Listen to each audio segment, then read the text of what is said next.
Shout out an answer. No. Three. Three. Miss it. Okay. Does anyone at this table know how to spell of? 2, 3, 4. I think so. Look down again. 5. Oh, 6.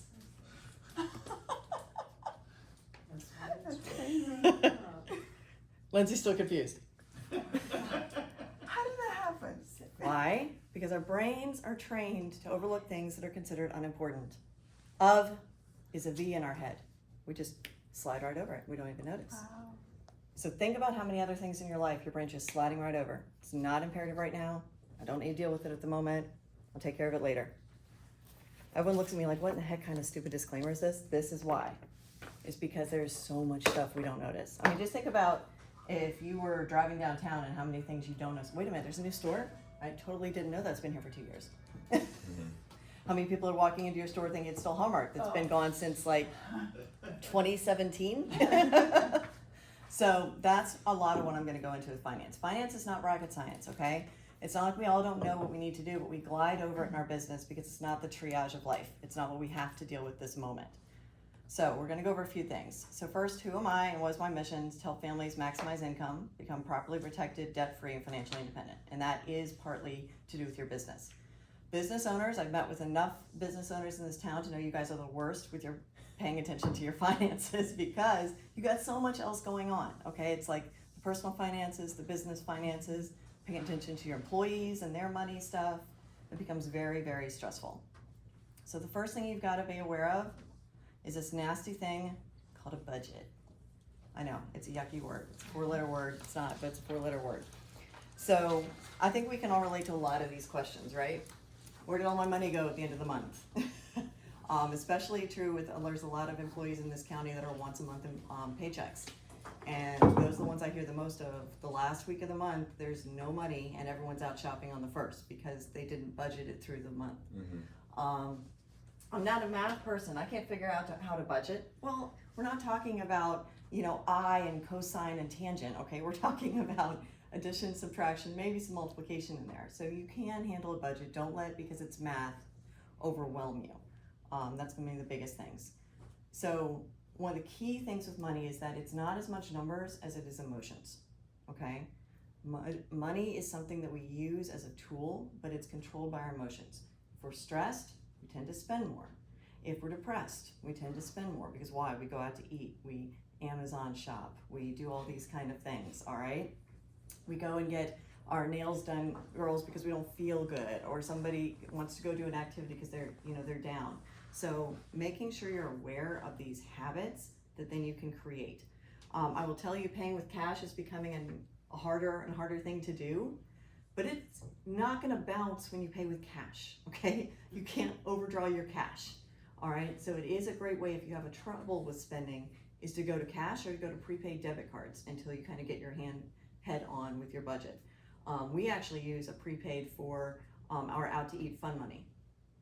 You can't overdo it. You can't accidentally spend more than you think out to eat because there's only X amount on that Visa gift card, all right? It's a really good lesson for kids because kids will go through their money really fast, especially young teenagers. Imagine if you give them $100 a week and use it or let it grow till next week, whatever, but that's your money for the week that you can spend on whatever you want. So it's a good budgeting tool to begin with. We are gonna go into more business stuff too. So protection, and forgive me if I talk too fast. I like my Facebook because I'm not in front of people. So I tend to talk faster when I'm in front of people. Who knows what a key man policy is? This many business owners in there. Yay, one person.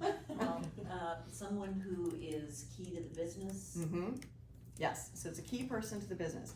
If you own a business, you are kind of crazy for not having a key man policy. Key man policy is a life insurance policy, but it's written in a way that you can write it off on your taxes. So anything we write off on the taxes is a good thing, right? But it insulates the business in case something happens to pay for, maybe it's the owner who's gone and now we need to replace their salary or their position. Maybe it's the debt that is incurred from the business, paying off the debt loans and things like that. Maybe it's not you as the owner, maybe it's that second in command CEO who, oh my gosh, if they're gone, I'm screwed. Okay, maybe it's a life insurance policy on them so that they can be replaced very quickly. So you have the cash on hand to hire to get somebody else in their position. So how it works is the premiums are paid by the company, whether it's an LLC, S Corp, however it is, business account, and then the benefits go back to the company on the insurable interest, which is the key person. Now, if it's just a husband and wife, then it's very easy to have the benefits to the opposite, okay? Because it's just the two of you in a business, and it's perfectly legal then to write it off. There's no formal things with the IRS or whatever. It's just a matter of it being paid from the business, and then the beneficiary not listed as spouse, but listed as partner or co-owner or however. Go ahead. Sorry, go ahead. You got it. Oh, I was gonna say, if I'm a single There it is. owner, Mm-hmm. how does that work? You I can mean, still is have that it as a thing- spouse because they would be taking over the business in your stead. And if he says, no, thank you, I don't want your business. Then he has time to sell it. Okay, Because most businesses have debt structure, something, maybe there's a job that you've already been paid for that hasn't been completed and you have to outsource it to somebody else in order to finish it, those kind of things. So in this case of a sole proprietor, yes, you can have it to gotcha. a spouse. Is that Yeah, your it was question? single member LLC, but yeah. Yeah, single member LLC. I will tell you there's a lot of tax advantage in putting your spouse on there, even if they do jack. Mm-hmm. Just because of the way you can do write-offs and the way you can pay them and then write it off. There's a whole lot of different things with that. For example, if you have your partner on and maybe you guys do health insurance together, well then you can write off both your health insurance under the business. Smart. Different things like, so there's lots of tax write-offs, which I'm not a tax person. Talk to a tax professional. Caveated that Extend one. the list. She said that right in the phone. Yeah, not a tax person. They overlap a lot, but it's weird what we're allowed to say and what you actually have to talk to the tax person about. So I pretty much define that. Directors, owners, one of the big ones is real estate, okay? Real estate, a lot of times the realtor is the key breadwinner in a family, right? Because realtors tend to make a good amount of money. Well, if they die in the middle of sales or transactions and things like that, then it's a matter of the other person having the money to maybe pay another realtor to take over the jobs until they finalize out. Nobody dies right when it's convenient. Right. You know, life insurance is the least fun thing I do. I mainly handle investments, but I actually had a death on Monday, and it wasn't convenient. He was halfway through building a barn and fell and the truss landed on him. And he owns a business too, so we're dealing with all that. All right, who's heard of all these accounts? Betting there's one most people haven't heard of. Thinking. Yeah, I know that one. I knew that was one. Why? Because people confuse a sinking fund and an emergency fund. Okay? A sinking fund is when you plan on sinking. Christmas, summer vacation, the new computer for the office, buying in bulk next season's supplies for your business. All of those are what we call sinking funds and should not be mislisted as an emergency fund. An emergency fund should be separate, okay? Emergency fund is 3 to 6 months of living expenses, not restaurants, not your vacation that's built in. 3 to 6 months of we can pay the bills and eat, okay? That is what you want to strive for. Of course, making it bigger is great, but strive for 3 to 6 months of we can survive and the world has not ended and we're not eating ramen, okay? Sinking fund are planned things. Okay, we all know Christmas is coming. It's so funny, every November, everyone's like, oh my gosh, I've got so much to spend for Christmas. You didn't know it was gonna happen this year? It wasn't gonna skip a year, okay? So those are things you put in a sinking fund. Setting it aside each month so it's not a financial burden. Long-term savings, college, houses, real estate. Maybe you wanna buy a building for your business in 4 or 5 years. That's a long-term savings. You don't want it in something short-term like your bank savings account, but you don't want it locked up in a retirement account either. Okay, so you've got to put that in long-term savings. And then retirement. Calculating how much you need. How many people have actually calculated how much money they need to retire? Yeah, 2 people. I asked at the Culpeper, they said you needed more like a $1.5 million to retire there. That depends on how old you are. If you're 20 years old, you need 4.5 to 5 million. No, they said at It totally 17. depends. At the Yeah. Culpeper. At the Culpeper, yeah. Yeah, the Culpeper is kind of like the creme de la creme. But it'd be nice to aim there. I would like Nice. to live there. But Now. if you're in your 30s or 40s, you need more than that. You really do.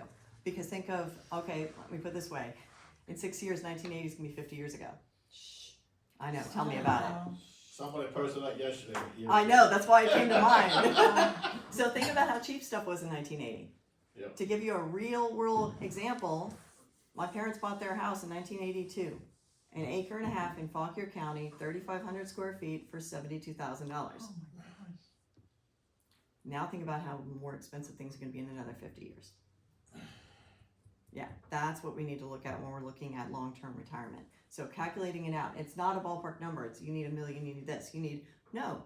What's it going to look like? Is your mortgage going to be paid off? Are you living a lifestyle at this level or at this level or at this level? Do you have a pension? Do you have Social Security? What is your plan? And then you calculate that number. So it's not a like pull a number out and everyone's is the same. So some advantages though about offering retirement to your employees. Obviously the tax advantages. You've got flexibility, you've got to figure out a plan that matches what you need as a business. Do I want to contribute? Do I not want to contribute? Do I want a free one? Do I want to pay for a plan because I can put more in? The tax advantages for your employees are great because pretty soon they're going to require you to. Virginia passed a law in the Secure Act that now businesses 25 or more are required to offer retirement options for their employees. They're slowly knocking that down, frankly, because they know Social Security is not, it's just not. And so because of that, they're forcing small businesses to pull up the slack because most employee plans are large businesses. Most employees work for small businesses. So they're slowly and slowly doing it. So being proactive and having something ahead of time is only going to hurt or help you in the long run anyway. You can put money in for them that's tax deductible, and it's a great way to, get those good employees that want the benefits. So looking at that. It's also great because if you offer a match, you can build that into your package for your employee, and if they don't take it, well, you just got extra money. So there's different things there too. Some advantages, I just went over, I talk faster than I'm clicking, sorry. All right, so these are some of the different accounts. And if you want to take one pass around, I don't want people to be analyzing the whole rest of the time. So this is a spreadsheet of all of them. All different kinds of accounts. If you have any questions on all of these, absolutely ask me. But depending on what size you are, most small businesses around here are going to be in this category, a simple or a SEP. There's no cost to the employer. Okay, you can offer a plan to your employees, and you can do it without any cost to you at all for a simple IRA. The fees are paid by the employee themselves when they purchase shares of whatever investment they're purchasing. That's the cost. 401ks a lot of times are the most expensive. Small 401ks, you can actually still do them pretty cheap. We're talking a basic one, $200 a quarter would be your cost, but when you look at the write-offs, you end up making it head on taxes. Again, ask a tax professional. There's also ways you can offer things that are completely separate from you but appear to be from you. What do I mean by that? Set it up where your employees have their own Roth, their own IRA, but it's through a payroll deduction that comes out of their paycheck, so it feels like you're doing something for them, even when you're not doing anything except for handling the payroll. Hey, business owners have to cut costs where we do, right? Chuckling at the end. And those, you can do any kind of, these kind of accounts. I personally am not a fan of college savings accounts because I think most kids anymore are on the fence about college. So why put a whole lot of money into a college plan? It also, just a total side note from business accounts, if you cannot fully fund a college plan, don't do it because it'll actually hurt them on college other financial aid. They're less likely to get grants and everything else if they've got money set aside in a Coverdale or a 529 than if they don't. So unless you can fund college, stay away from it and leave it in mom and dad's account, and that way it's only considered halfway for college, so they don't look at it the same. Any questions on this big, lots of numbers page? No? Go ahead, Lance. Well, I was gonna say, what's a Coverdale? Coverdale is a simplified, it's called, it's a simple college plan. So the 529 is much more robust, it's got higher limits that you can put in. Coverdale is kind of a baby one. It's got more options you can use it for, programs and things like that. I was gonna say, if they don't, cause the college savings plan, it has to go towards school, correct? Education. Education, it can go to like a tech school or something like that, but yes. Okay, is that same thing for Coverdale? Coverdale has more options, so it does. Now, one nice thing they did change this last year, again, the Secure Act changed a lot of stuff for finance last year. They now made it that if you've had a 529 for 5 years and you decide not to use it, you actually can convert it to a Roth, but you have to do it in pieces because you can only put the maximum Roth contribution each year in as a conversion. Oh. So like this year, the max Roth for someone under 50 is 7,000. So they could convert 7,000 of it, and then they could convert another 7 the next year, et cetera, over. And that way they can pull it out without paying Does it have the to tax be for the penalty. one that's the 529 was meant for? The child? Correct. You cannot backtrack it to dad's account. That's correct. Yeah, it has to go because once it's in any account, be it a 529, a Coverdale, an UTMA, a minor account of any kind, it legally is owned by that individual. You can't take it back. All right. But many parents try. Many try. Especially when their kids took them off at 18 or 19. All right, so this is just a snapshot of this. Pretty much look and see which column you fit into. Okay, do you have employees? You know, yes, yes, yes, over here. No? All right, well then look at these. Are you wanting to contribute? Again, yeses, nos, figuring out which one. Maybe only the employer's gonna put in, and put in a sub. Really depends on which categories you fall in, but it's nice. I like this graphic because it's very easy to see, okay, this, and that. Okay, that's the right one for me. And you kind of figure it out that way. And if you have any questions on them, I'm happy to answer any other things. Kind of the creme de la creme, all the way down to the simple, most basic is kind of a SEP or a simple, pretty much tied on the simplicity style. I assume, making sure I'm understanding, as Yeah. far as when you're saying employees, we're talking W-2, not a 1099 contract. Correct, you cannot 1099 unless it's yourself. So if you are the sole proprietor as a 1099, you can absolutely do it for yourself as the Okay. owner. But that again depends on how you're handling your taxes. And I decided not to get too much into the taxes of the LLC, S Corp, all that kind of stuff. I have an accountant because I don't want to think about this stuff as much as possible, so. It always For makes personal sense as your business grows. So your business has really exploded in the last couple of years. A little bit, Yeah, just a little bit. just a little bit. Modesty over there. What I would say is you will really want to evaluate how your business is categorized at this point. Because there's tax advantages that make sense once you're over a certain limit that did not make sense when you were below. So maybe you're an LLC, but maybe you need to transition to an S Corp. Or maybe you need to change over to a W-2 with something called pulls or draws, okay? So it really depends on where you are and how much money you're making profit after your write-offs, which category is the best fit for you. Sounds good. And it does change. As a general rule, you want to be an LLC if your profit, if your cash in the door after, you're unusual because you've got stock. So if you don't have stock, your cash in the door is over 150,000, you want to be an LLC. It's kind of the general rule. All right, know the answer to 3 important questions. What is your financial independence number? That's how much you need to retire. And that also includes if you plan on selling your business. Okay, that's a piece of your retirement. I'm gonna be honest, most business owners think their business is worth way more than it actually is. Because your business is you. And if you're no longer part of that business, it generally does not function the way it should. Right. So I really caution small business people with assuming that they can sell their business for a substantial piece in their retirement puzzle. Again, the exception is if you have a brick and mortar store, you actually have a business, that is different. But if, for example, you're an architect, yeah, you're not selling it. No, not Because really. nobody- Sorry. They want you Funny to thing, design no. them. They don't want Yeah. someone else. For sale. Just, You're buying a client list. Yeah, is but what gets if you sold. have 7 architects working for you, Then, now suddenly you can sell it. So that's part of your structuring and planning too. Where do I want to be at in order to do it? And also going into that, the number of times I heard, well, I'm never gonna retire.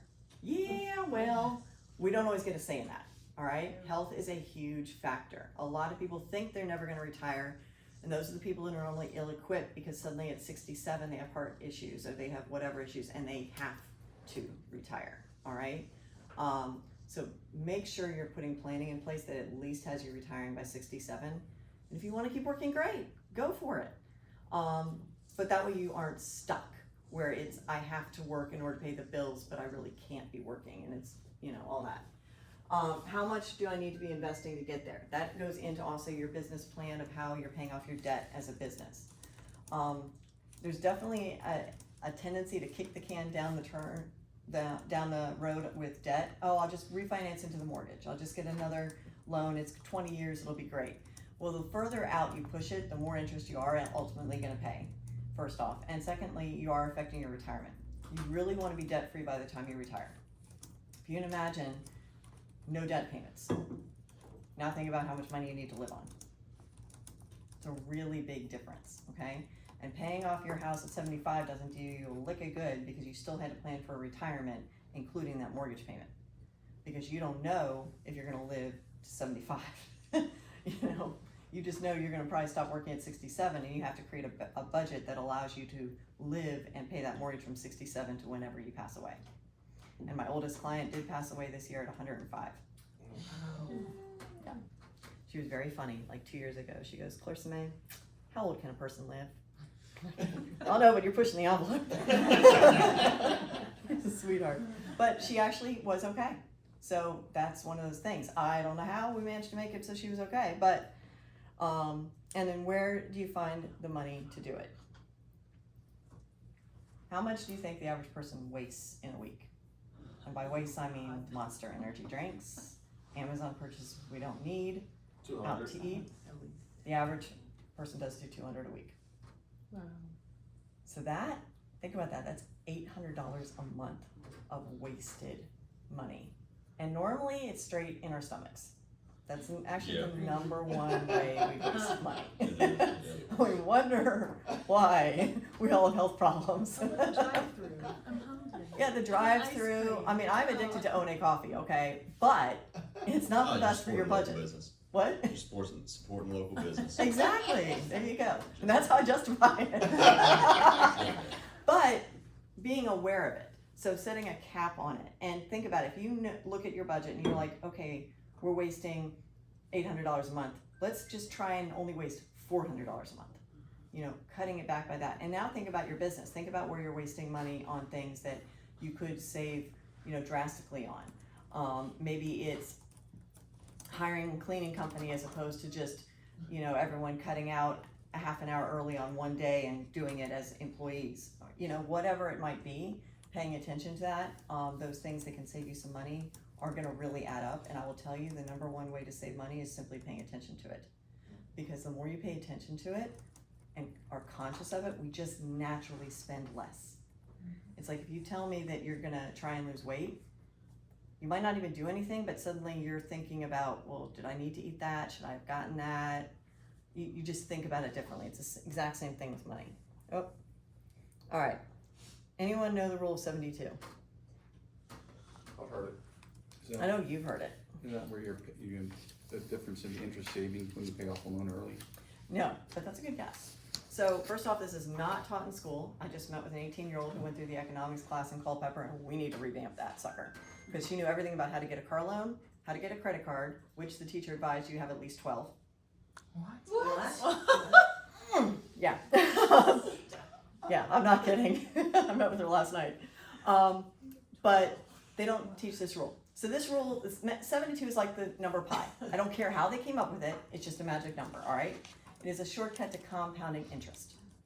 So you take 72, you divide it by the interest rate, and it tells you roughly the doubling period of your investment. So let's say we have 10 grand, 72 divided by 3 is what? 24, okay? 10, 20, 40,000. 72 divided by 6, again, we've got 12. 10, 20, 40, 80, 160, same number of years. 72 divided by 12, 6. So in 48 years, you either have 40 grand, 160 grand, or 2.5. Now a lot of people think you double the interest, you double the money. It's a lot more than doubling the money. Now let's be real, earning 12% on average over 48 years. Warren Buffett maybe, but the most of us are not gonna do that. However, the S&P has averaged over 10. So somewhere in the middle there is really doable. And there's a lot of wiggle room between 160 and 2.5. Guess what the average person earns over their lifetime in their 401k? 3.4. Yeah. Nothing. Yeah, well, 3 is the 100-year average for inflation. So they're really only barely beating inflation. And that is really the number one tool in money, is just knowing this concept right here. Because if you don't know what you need your money to do, this is why you can't get to retirement unless you're investing. Because if you're putting it in a savings account earning not 3%, right now you are, okay. But normally you're not earning that on a savings account. With inflation, you're going backwards. You'd have to be saving 75% of all your pay in order to get to retirement. So that's why knowing this stuff and knowing what to do with it without panicking is a big deal. So just remember that rule. Next is something called dollar cost averaging. I know I'm getting very technical on you, but I wanted to get this concept across. So what this does is it shows if somebody's saving money every month, or if they're saving in a good market and in a bad market, okay? So rising market and fluctuating market. So everyone would normally think that a rising market's the best time to invest. The market's going up, that's when I want to put my money in. Now, so he's putting in $100 a month, and these are the number of shares he's buying. So shares $10, then the shares worth 12. For example, say pretend it's cows, okay? It's a little easier to visualize than shares. So he's buying a cow for $10, then the cow's 12, cow goes up to 14. This person bought a cow for $10, then the cows were cheaper. He bought it for $7 for 20. At the end, this person has 42 cows, this person has 126. The shares are always going to go up over time, not right away. So this is why you want to be investing over the year, especially as a business. For one thing, it's that habit building we talked about, as opposed to just dumping it in on April 14th in order to get the tax write-off, okay? It's a big thing with investing, is to be doing it systematically to average out your earnings. You're just going to do a lot better. On that, I just had a meeting with my daughter who started her investment account, and she says, I won't do it unless I know it's a bill. Yeah. She has to look at it as a bill. She can't look at it any other way. She has to, Mhm. The mentality. in her mindset, in her thing, she knows, I gotta pay the boarding fee, I gotta pay the card payment, I gotta do this, so she has to look at her investment, her set aside for her $100 a month as a bill, otherwise she'll Yeah, think and it's young just extra people, cash. it's so easy to get them set up if you do it before they get used to that income. So those that don't know, my daughter just 1 year ago this month actually is a deputy sheriff. And she was living at home, no bills. And I'm like, oh, we're fixing this real quick. So I forced her to save half her paycheck, which she was very annoyed about. But once she got used to that, it didn't even faze her, okay? And when you have no bills, it's really easy to cut out. Once you've built a budget, trying to pull it out to save after the fact, that's when it's really hard. And I would advise you, if you have kids that are thinking of moving out at any point and they're living at home, make them set aside at least enough for a rent payment, or they will never move out, because they're not suddenly going to be able to cut a rent payment out of their bills that they're already used to. So this is called the high cost of waiting. Going back to the young person, this is if they save $100 a month, averaging 9%, which again is below the S&P. If they save $100 a month, by age 67, they'll have $471. If they wait till 28, they'll have lost 41 grand in 1 year because of compounding. If they wait to 32, they've lost 175 grand. If they wait to 42, they've lost $358,000. Now we're all over 27. Okay, so maybe Cody. But this is why it's so important to not go, well, I'll just pay off the debt first. I'm just going to get in track with this first. I'm just going to get in a better place first. Start yesterday. Because all of us wish we did. Even those of us who did this for a living wish we had done this younger. Okay? Because you don't know until you're suddenly looking back going, crap, really? Who here would have liked to have bought Amazon 10 years ago? Guess what? They're still going to be saying that in 10 years. Okay? That's how you got to look at it. All right, so that's all there is to it. Any questions on all that I just dump trucked on you guys? Just watch the YouTube video. Watch the YouTube video. There you go. That works. Fun then, no questions. That's unusual.